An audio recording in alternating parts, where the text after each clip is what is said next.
bonsoir tout le monde. Bato yo balingaka ngai artiste na bino Fabrice Tibasana.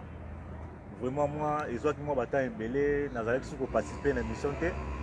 Donc soki na lelo eza pona pour s'exprimer moi ndambo par rapport ya disque dire na ngai ebungaki na niveau ya studio. Yebika bamboka tozali eza bamboka moko boye trop de problèmes et si c'est là donc jalousie pe ezali. Donc ROSA likambo na malamu po eba toujours que na bato ba se plana bazali. Faut que vous soyez dans le bazali. Donc, disque dire na ngai ebungaki na niveau studio mais Zambé a aussi la grâce na ko récupérer au niveau studio et mon anaki. Donc, on va continuer les travaux. Mais ça les ont continué. Donc, d'ici mois prochain on va tourner sur le clip.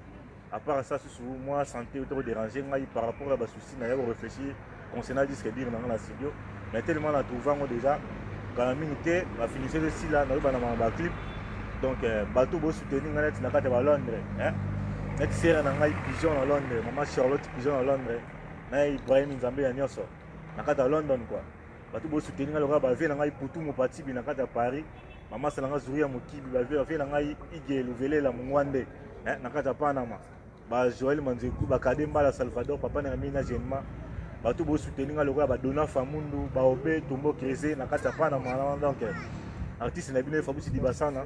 Les autres ont un sujet et à par rapport à la vie à Maroc, par rapport à la vie à l'artiste.